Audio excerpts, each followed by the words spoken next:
killer whale, a name to strike terror into seafarers in all the oceans of the world. The Romans called it orca, as indeed do some modern naturalists, trying to avoid calling it killer. But the word still means what the Romans meant by it, the demon from hell. It's really a dolphin, the largest of its group. A male can weigh up to 8 tons. The killer is no respecter of size. Sailors have often reported packs of them attacking great whales. Here, in a unique piece of archive film, a blue whale is harassed and mortally wounded in Baja California.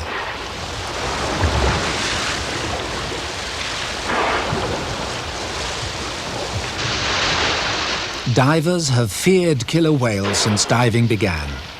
One famous treatise on diving, published as recently as 1963, said, "The only treatment for being attacked by a killer whale is reincarnation."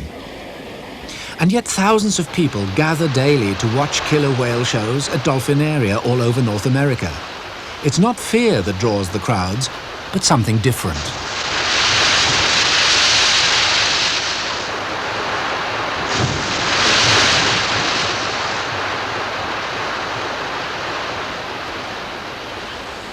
This little girl is deaf. She communicates in sign language, and what she's saying with her right hand is, "I love you."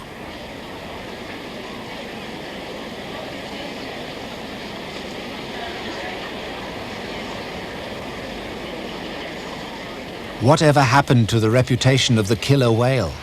For as we shall see, killer it most certainly is.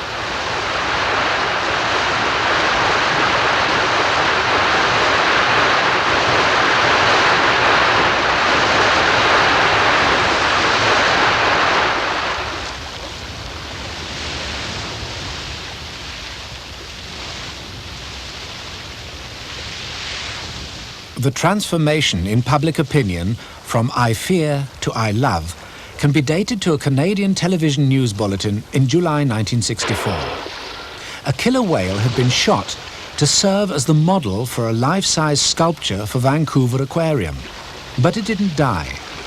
Instead, it was towed by a line attached to a harpoon in its back to Vancouver Harbour and held captive in a makeshift pen.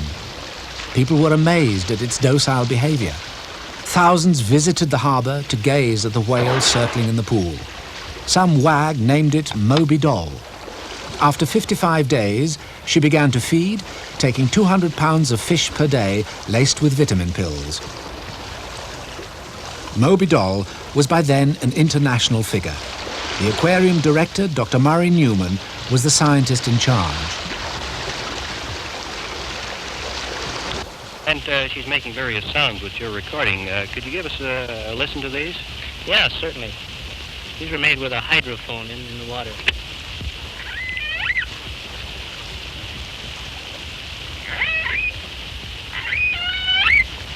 Do you have any idea just what these noises might be in response to? Oh, they may be curiosity on the part of the whale. They might be a sign of nervousness on her part, or she may be calling out into the water for others of her kind. I gather it'll be some time then before you can classify these words and make this dictionary, which you hope to do eventually. Yes, it will. What I intend to try and group these various sounds into their separate groups and play these back to the whale and see what response she makes to each particular noise. Moby Doll died a month later after 88 days in captivity. At the autopsy, she turned out to be a young male, and voices very like his can still be heard in the open ocean off the coast of Vancouver Island. Here in Georgia Strait, Mike Bigg, Graham Ellis and John Ford pioneered the study of killers not as terrifying predators, but as sociable, vocal mammals living a complex family life in groups called pods.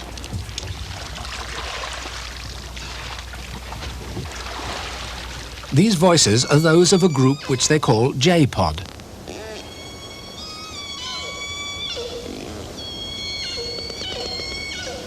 Each pod has its own dialect, a distinctive set of calls. In this area, around the south of Vancouver Island, there are 3 resident pods totaling between 80 and 90 whales. The dialect of J-pod is very like the voice of Moby Doll, recorded in 1964.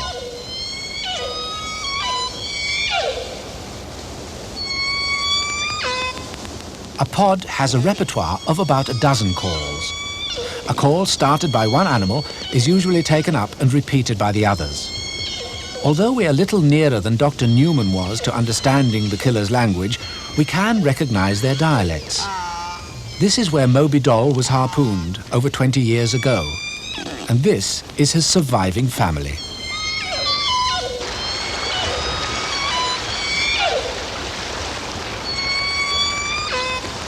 Further south, around the San Juan Islands, between Vancouver Island and the Washington coast, Ken Balcombe is extending Mike Biggs' work into American waters. He finds that J-Pod is there too. Indeed, on many occasions, J-Pod finds him.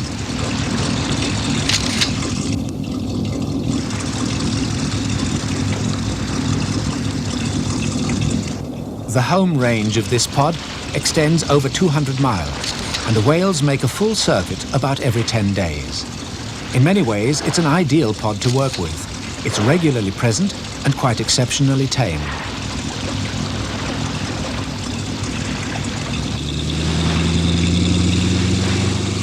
The structure of J-Pod is typical.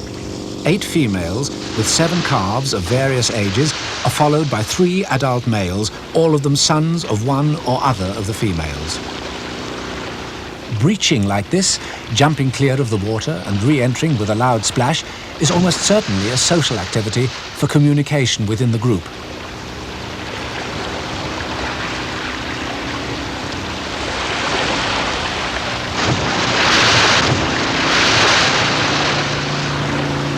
The crash is audible for miles underwater.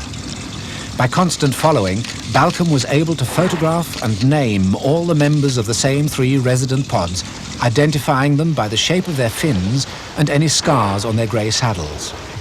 His photographs were used in a directory to enable others to join in the work, though accurate identification is difficult without long experience.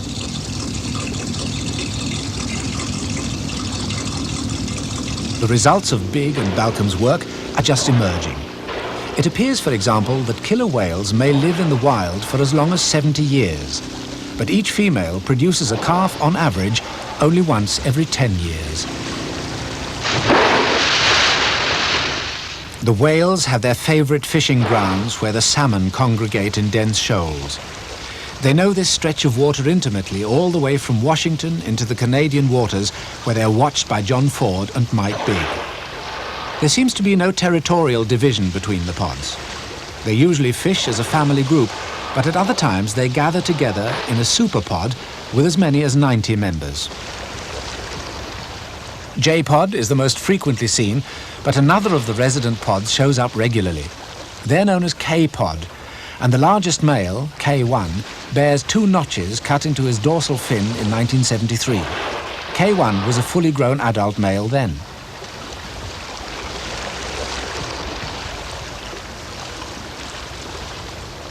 All along Haro Strait, between the San Juans and Vancouver Island, pleasure craft and cliffs alike provide a grandstand view of the whales as they pass. Whale watching has become a regular pastime in these parts. Many of the watchers contribute to Balcombe's work by reporting whale sightings among the islands.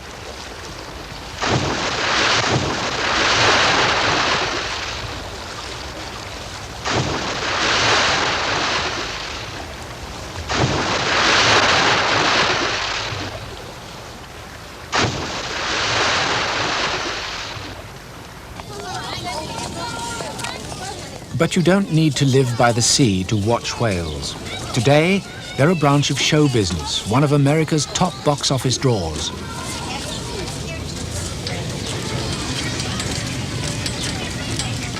Opinions differ about the rights and wrongs of keeping killer whales in captivity as part of a commercial operation. Among the family parties and the razzmatazz, the whales are being used, some would say exploited, to provide entertainment. But there's more to it than that. The centerpiece of SeaWorld is Shamu Stadium, the biggest of its kind in the world. Here, crowds gather to watch the killer whales put on their show several times a day. It's noisy and exciting, a demonstration of the grace and power of these huge animals. As well as enjoying the spectacle, the audience admires the patience of the trainers and wonders how it's done.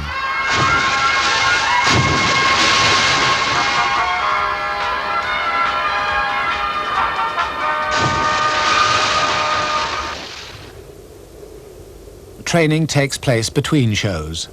It's not a matter of material rewards, nor is there any use of force. Whale trainers soon learn that whales are too independent to take bribes and too big to take orders. The whales are not rewarded by being given fish.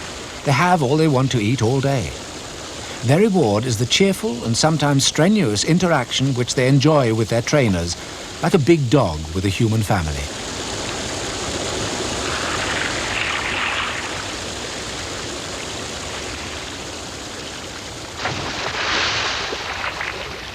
Some of the signals look obvious, but the response to them is very subtle and individual.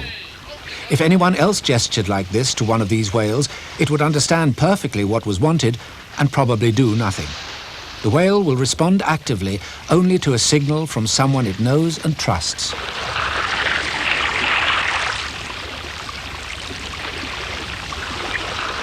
Such communication between people and animals takes time to develop. Some animals respond to constant attention and interaction better than others. Compare, for example, trained dogs with cats and monkeys, which are notoriously difficult to train. Killer whales, as the SeaWorld trainers have discovered, respond even better than dogs. They show every sign of enjoying human companionship and of appreciating the variety which the trainers exert themselves to provide.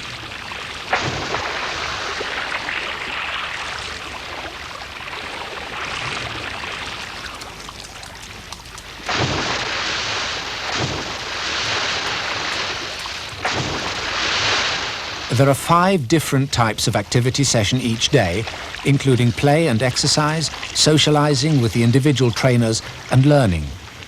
They're offered in a random order. The whales are kept alert and entertained, partly because they don't know what to expect.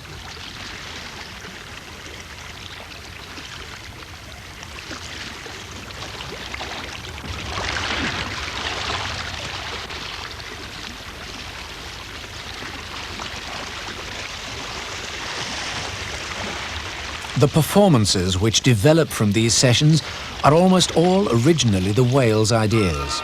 Indeed, it's often said that the animals show the trainers what they like to do, and then those ideas may find their way into the show. The impact on public opinion has been colossal. The days are gone when a killer whale trainer was regarded as someone on a par with a lion tamer, risking life and loss of limb by consorting with known man-eaters.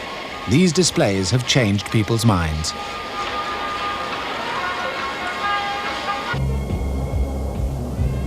What the whales think of it remains a mystery. Are they tormented prisoners slowly going insane in the echoing confines of their pool, as some people argue? Others point to the whales. They look well-fed and lively, apparently content and in perfect health, seeming to enjoy the richness and variety of their daily life. The debate continues, but the captive killers appear to be at ease with their surroundings and their visitors.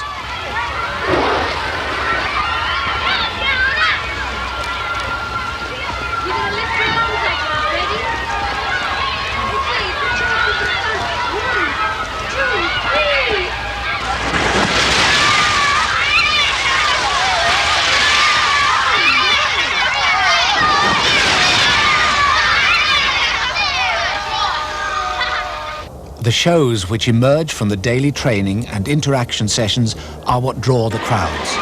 There is nothing to compare with the power and grace of killer whales at full speed and at close quarters.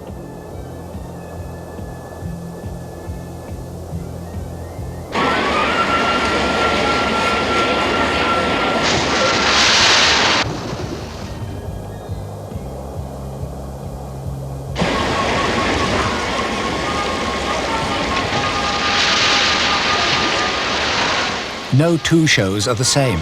That helps to keep the whales interested.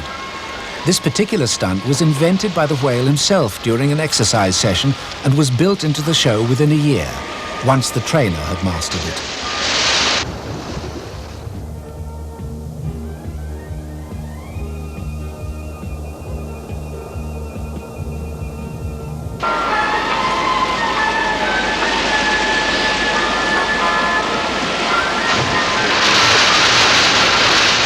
All the stunts, or behaviors as they're called, come from natural behavior such as might be seen any day in the wild.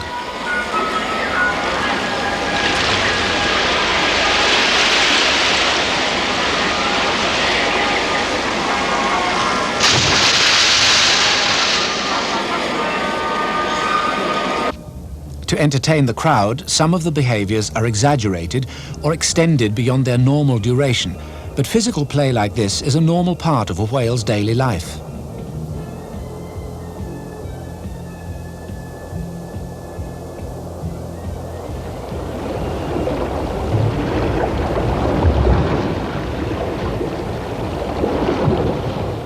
In the wild, looking round above the surface is called spy hopping.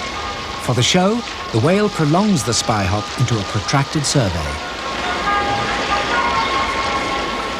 The perfect synchronization of their movements adds to the spectacle, but it too is natural, developed from their breathing routines when they travel. The unity of the pod grows from the mother-child relationship.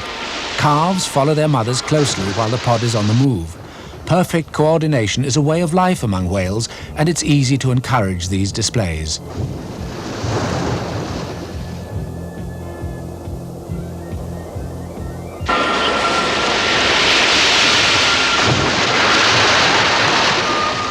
Whale shows like this, featuring healthy, well-cared-for animals in spacious surroundings, have converted humanity from fear of whales to respect, even love.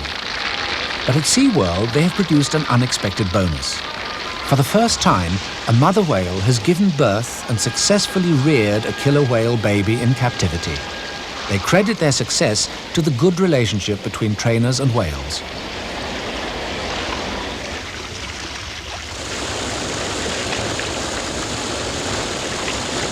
In learning to entertain the whales in their keeping, the trainers have found that spray is much appreciated. The killer turns out to be a sensual animal with thin, sensitive skin which responds to gentle contact. It seems to enjoy the hose pipe much as a cat enjoys being stroked.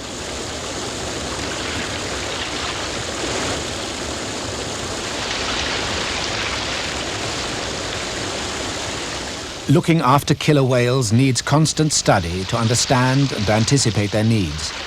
When Candu, one of the SeaWorld females, became pregnant, the trainers spent 6 months teaching her to present her mammaries whenever she was touched in the right place, as she would be by the baby when feeding it. Captive whales had given birth before, but in each case the calf had died because the mother couldn't or wouldn't feed it. On September the 26th, 1985, after 15 months of gestation, Candu gave birth in front of the cameras, and this unique piece of film flashed around the world.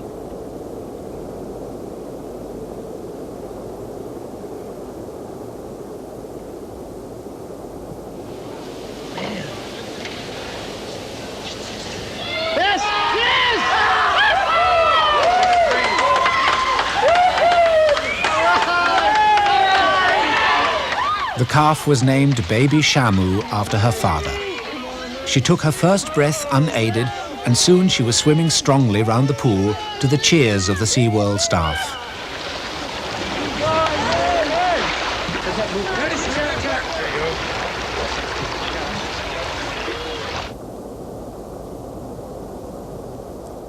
With another female in close attendance, just as in the wild, Candu was evidently relaxed and confident enough to feed Baby Shamu from the start, as she had been taught. Before her first birthday, Baby Shamu was taking part in the public display along with her parents.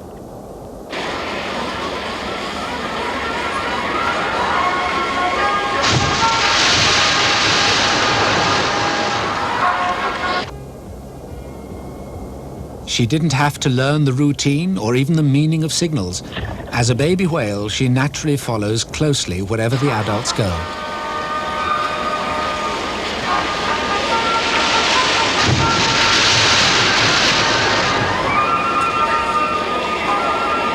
From a business point of view, Baby Shamu is undoubtedly a monumental asset. She's the star of the show. But she's more important than that. She demonstrates that it's possible to breed and rear killer whales in captivity. As more and more countries bow to public opinion and refuse to allow killer whales to be captured in their waters, captive breeding will become essential if shows like this are to continue.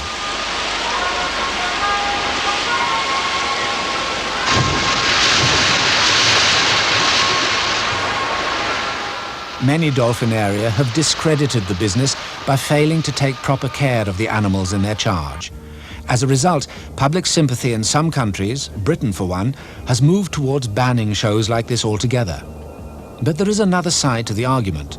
Properly, and that means expensively, maintained captive whales will be an important factor in perpetuating the respect and love for these animals which has been generated by displays like this. The survival of wild whales depends on public opinion, and people respond more positively to pleas on behalf of an animal which they feel they know. The whales in the shows here and in other well-maintained dolphinaria have been called ambassadors for their species.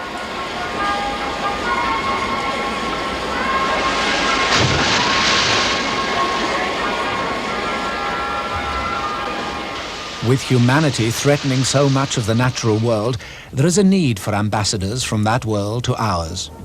It is arguable that animals should be born into the diplomatic service rather than forcibly recruited from outside. The good that such ambassadors have done is clearly visible in one magical site in Western Canada.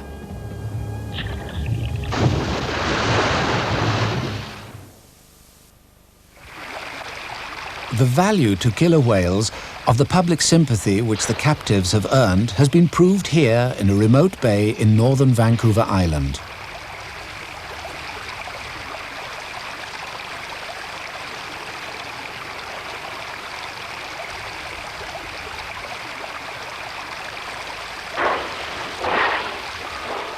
Near the bay, called Robson Bight, is a small cove known to whale scientists as the Rubbing Beach. The scientist who discovered it in 1973 was Ian McCaskey, a pioneer in killer whale research.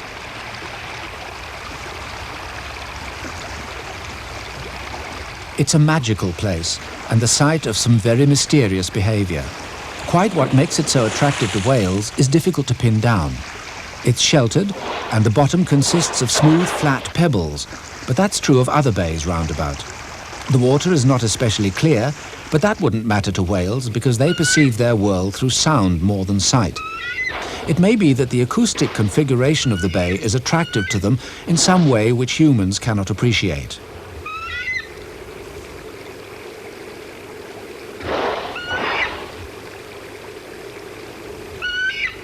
Some drop in when they happen to be passing, the others come in from far away, making a beeline for the cove.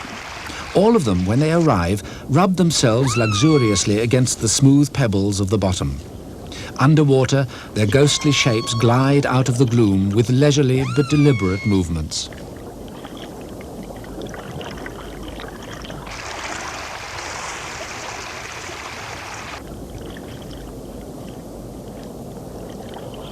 Scientists are at a loss to know quite what this behavior is.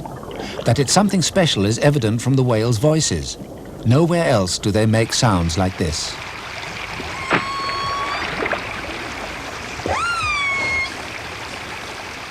The Rubbing Beach is one of only 3 places where a wild whale has been seen to give birth. The others were similarly isolated coves, one near here and one in the San Juan Islands. But the isolation of Robson Bight is coming to an end.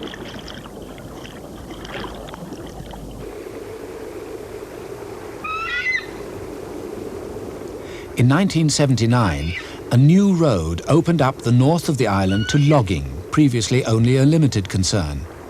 The timber is being extracted for building materials and to satisfy the ever-increasing demand for wood pulp to make paper.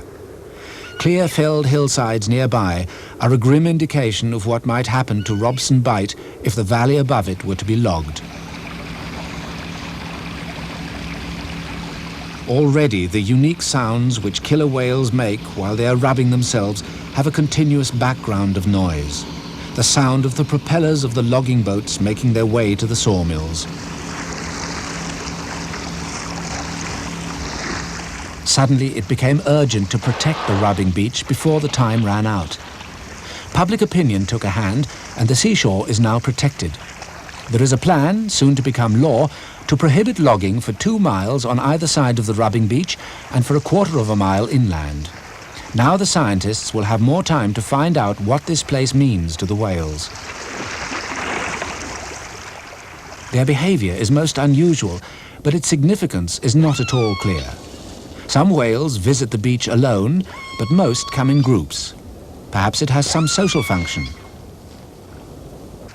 Explanations have ranged from the hygienic to the mystical.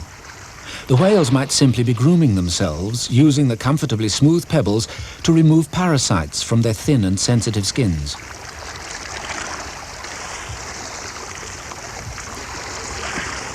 Other researchers speak of sexual education as if the young whales and their elders were taking part in some kind of initiation ritual in the murky shallows.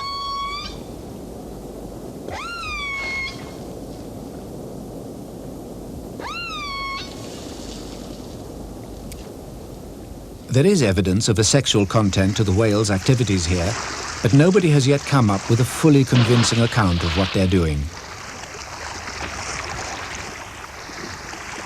Whatever it is, the reprieve of the rubbing beach is a victory for whale scientists, for whale lovers, and of course for the whales themselves.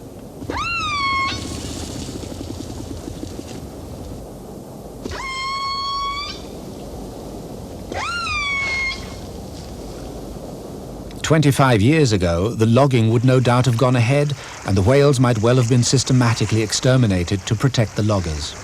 In 1955, the US Navy used machine guns to slaughter hundreds of whales off Iceland to protect the fishery. Today, after the transformation in public opinion, such an act would be totally unthinkable. What would once have been seen as an ominous gathering is now admired as a graceful underwater ballet.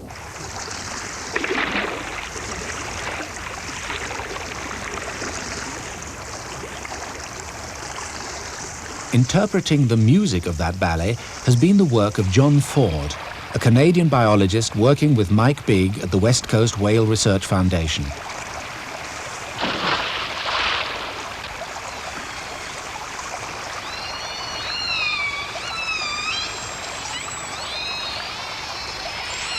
His analysis of the whale sounds has provided a mass of information not only about whale behavior, but also about the identity of the whales and structure of their pods. Contact calls while the whales are traveling are unique to each pod. Ford calls these sets of signals dialects.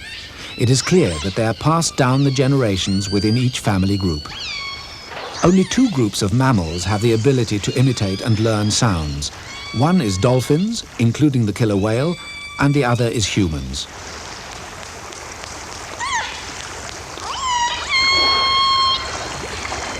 The intermittent clicking sounds made by all killer whales are used for echolocation like a form of sonar. The whale's massive brain is largely dedicated to interpreting the echoes of these clicks from underwater objects that include its prey. In addition to a dozen standard calls and the echolocation clicks, killers often slap the water with their fins or tails. One such impact was the prelude to a touching little episode between a mother whale and her young daughter. The mother is known as Sharky because of her truncated dorsal fin. She was trying to sleep, but the baby, in the way of all babies, wanted to play. Sharky made her feelings clear. She didn't want to be disturbed. The vocal background to this seemingly tranquil scene indicates Sharky's depth of feeling as she gradually loses patience with the infant.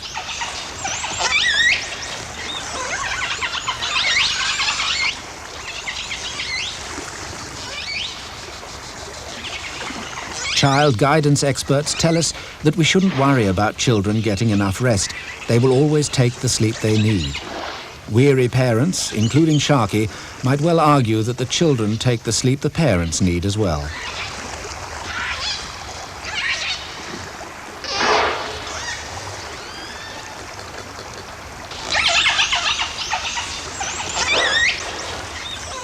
When all reasoning has failed, whale parents have been known to resort to chastisement. But in this case, Sharky seems to reply to the infant's expression of pique with a comment of her own.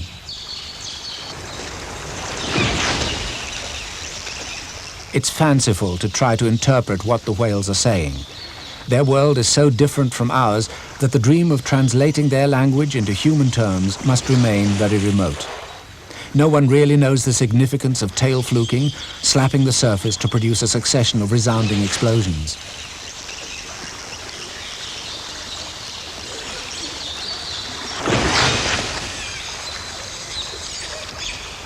In Sharky's case, it looks like an expression of emotion. From time to time, the pod gathers together to rest. Now their voices change again to a soft murmur, reassuring in sound. A pod might lie drowsily on the surface for several hours, breathing every 30 seconds or so, muttering to each other all the while in subdued voices.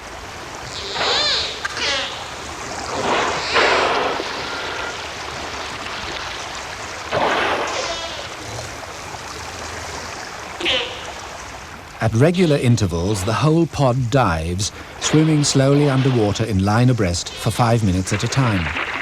The dreamy calls seem to coordinate these dives, keeping the pod close together at all times. But why this togetherness is important to an animal with no natural enemies is another of the killer whale's mysteries.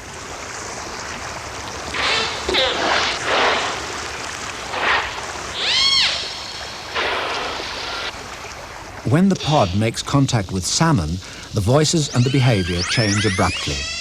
The pod splits up into small groups which charge off in an uncoordinated scramble for food.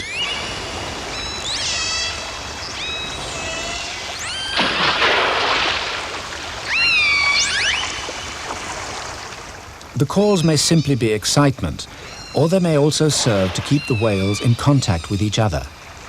Individuals can wander miles from the group in the exhilaration of the chase.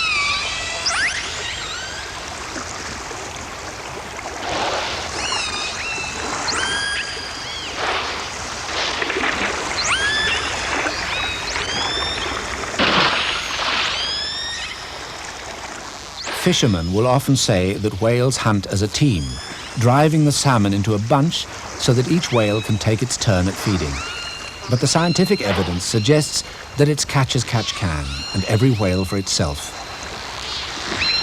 There's no shortage of food. Here, close to the shores of Alaska, there are enormous numbers of salmon returning to their breeding rivers every summer. That's a male killer. His dorsal fin can reach 6 feet in length. This was filmed in 1987 in what was then an unknown inlet called Prince William Sound.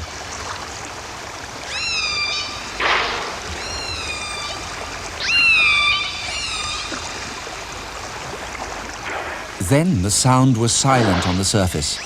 Underwater it was alive with the calls of feeding pods and the buzz and rattle of their sonar.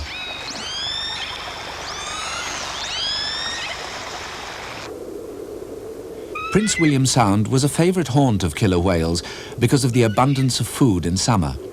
Now, after the worst oil spill in American history, its future is uncertain. There are signs that the salmon are returning, but it's too soon to be sure in what numbers. It lies at the head of the Gulf of Alaska. Here, in the western part of the Sound, there were 10 pods which visited regularly, totaling about 170 animals. Now, who knows?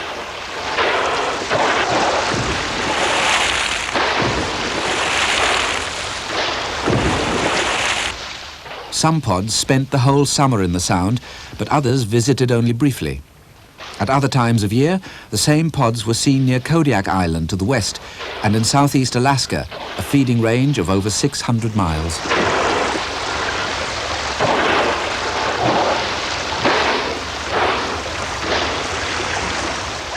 The work of following and photographing the Alaskan whales led to the identification of some true residents, pods which are seen year after year in the same areas of the Sound. Like the killer whales further south, they keep in contact as they travel, not only by calling, but physically as well.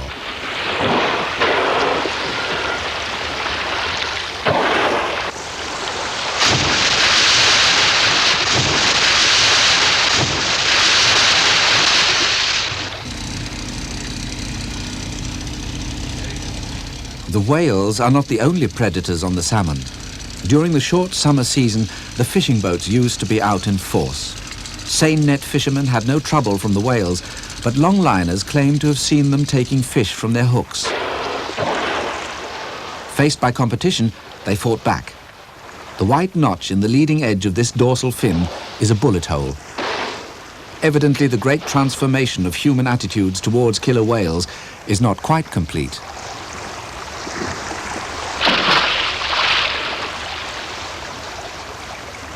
One of the Prince William Sound researchers, Craig Matkin, found that while some killer whales were hard to approach, others took a close interest in his boat.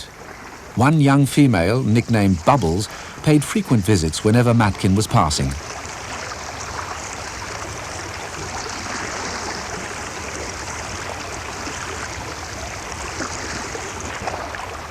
Whale watchers all down the west coast of North America know another, less friendly type of killer whale. The scientists call them transients, to distinguish them from the resident pods. Transients appear only fleetingly in other parts of the killer's range, but in Alaska they're seen in 1/3 of all whale encounters. They are known to differ in several ways from the sociable fish-eating residents. For one thing, their small groups travel almost silently.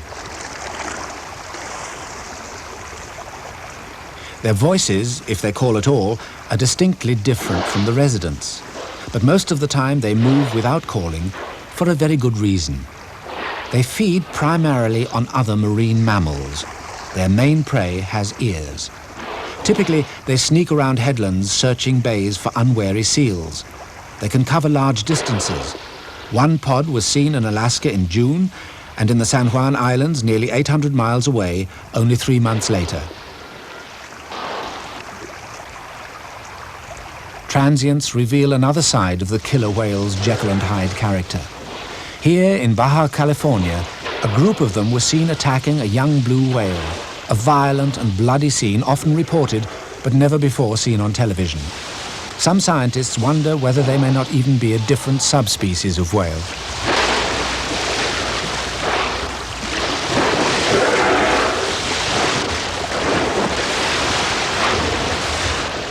Scenes like this were responsible in the past for the fear felt by sailors of killer whales. If they can tear a great lump out of a blue whale, what can they do to a man? But the fact remains that there has never been a properly documented deliberate attack by a killer whale on a human being. However, residents as well as transients will capture and eat marine mammals if fish is in short supply, and in the most spectacular way. At Punta Norte in the far south of Argentina, Juan Carlos Lopez is the resident scientist. He has become familiar with what was once regarded as very uncommon behavior. The whales patrol the water's edge in search of fish.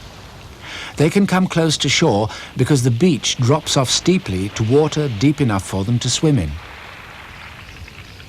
Lopez uses the same identification technique as the North American researchers, checking the fin for scars and noting the shape of the grey saddle. For most of the year, he records the comings and goings of a few small pods of whales, observing their feeding habits and their breeding success. He finds that this inshore fishing is a regular way of getting food for the family.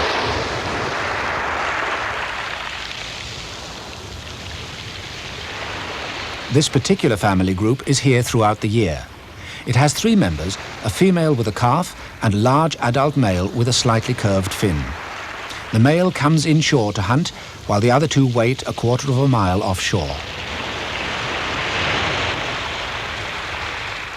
Periods of cruising along the beach alternate with violent activity as the whale locates his prey. The gulls hover around the successful fishermen, as they do everywhere in the world, looking for scraps.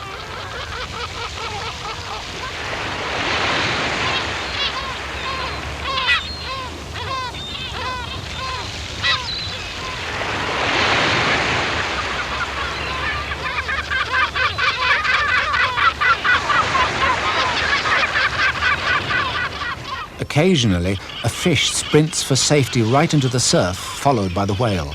He is nearly 30 feet long.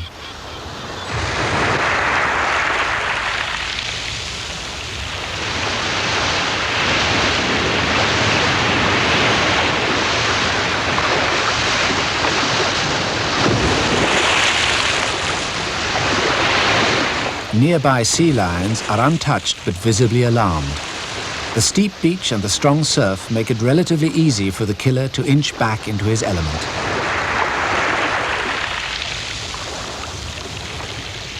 Once there, he resumes fishing.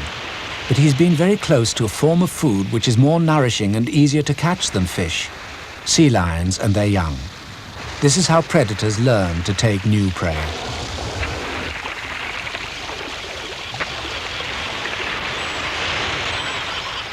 The shape of the beach at low tide is going to be very important in what happens next. The reef of beach rock is split in one place by a deep channel which leads all the way up to the high tide mark at the edge of the shingle beach. At high tide, the sea lions are perfectly safe when they swim over the rocky shallows.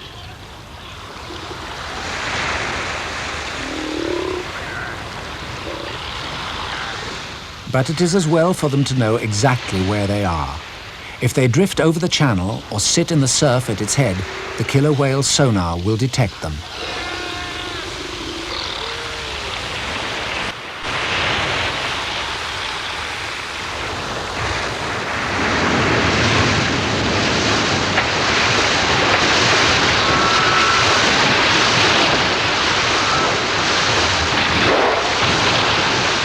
Attacks like this occur all the year round, but they're often unsuccessful.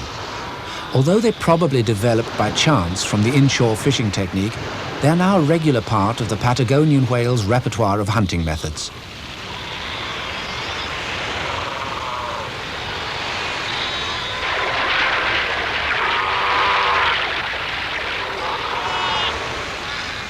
The peak of their success is in March and April, when the growing pups are becoming adventurous but are still naive.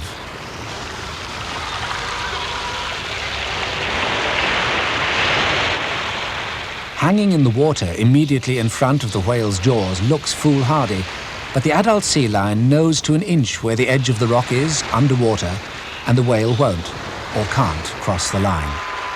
The adults know the score, but the youngsters are inexperienced, and it is they who come to grief.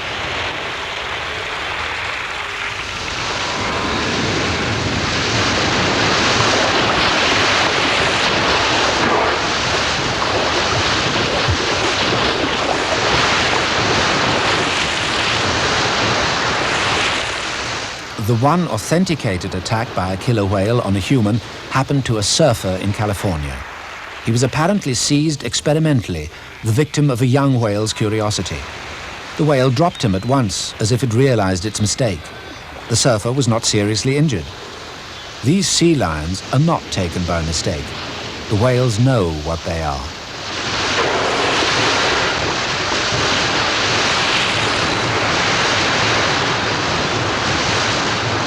A sea lion pup is a suitably sized meal for a killer whale calf. The male takes his prey out into deeper water where his mate and their calf are waiting.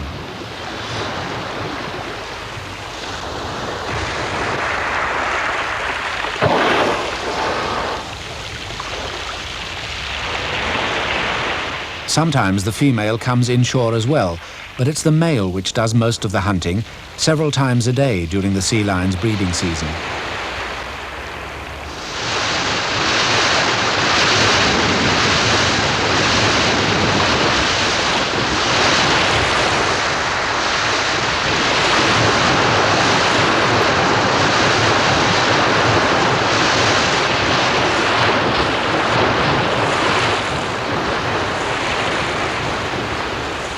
The losses to the sea lion population as a whole are not significant. But to the whale family, when fish is in short supply, sea lions are a valuable supplement to their diet. At Punta Norte, it's not only sea lions which fall victim to the whales. They also take much larger prey. On the same beach, a small colony of elephant seals breeds each year. As the young males approach the end of their first year, they spar to determine their pecking order for future seasons.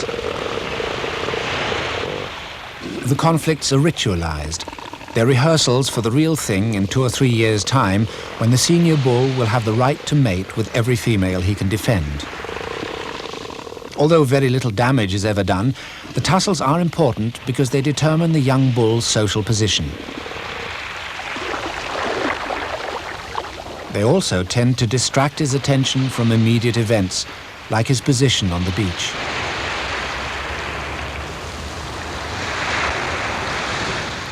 These sparring bull calves weigh just under half a ton each. A 27-foot killer whale weighs 6.5 tons.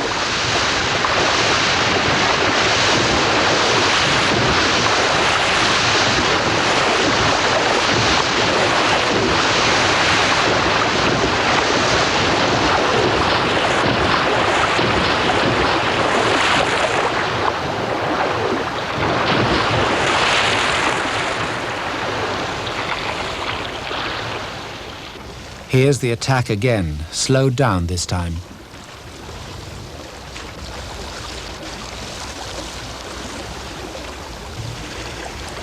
The struggle for status was too absorbing for the bull with his back to the sea. He failed to react to the obvious panic of his rival.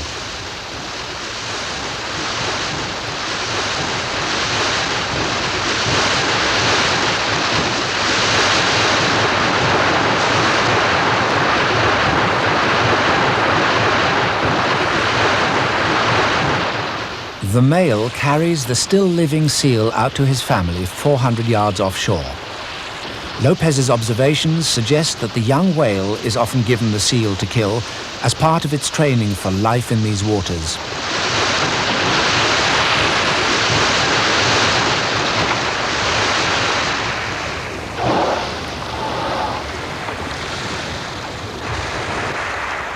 Elsewhere in the killer whale's range, only transients take mammals such as seals as food.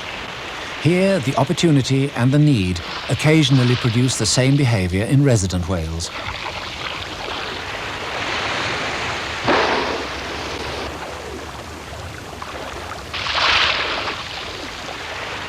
The gulls and giant petrels gather round the kill like marine vultures. The comparison is apt. The killer whale is the tiger of the sea, the top predator in an unforgiving environment. In all the oceans of the world, its social behavior and its evident intelligence, together with its size and its power, make it invincible. Only mankind has ever challenged the killer's supremacy. Like the tiger, the lion, or the polar bear, the killer whale has been misjudged by the one species which is unable to accept its mastery of an alien habitat.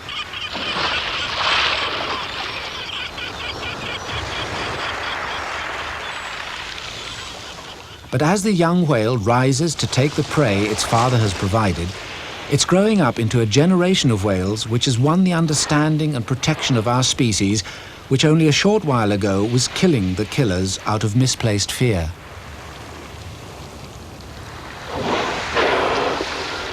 The human race owes much to Moby Doll for our new understanding of the killer whale, and the race of whales owes the captives, their ambassadors, even more. We consider our understanding new, but it is old among humans. The people who know the killer whale best, the American Indians of the Pacific Northwest, have respected it and regarded it as an ally for thousands of years. One clan in particular takes the killer whale as its totem. They tell this story. Natslane was a great and respected hunter who liked to go hunting with his 3 brothers-in-law. The brothers were jealous of his success. They left him on a reef to drown when the sea came in. The youngest brother didn't want to leave him, but he was unable to help. A bird appeared and took Natslane to a secret world inside the reef. There were people there who put him in a bubble to drift safely ashore.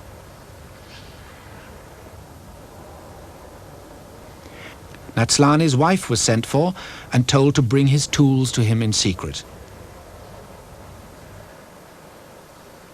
He carved a mean-looking monster which he called Keet.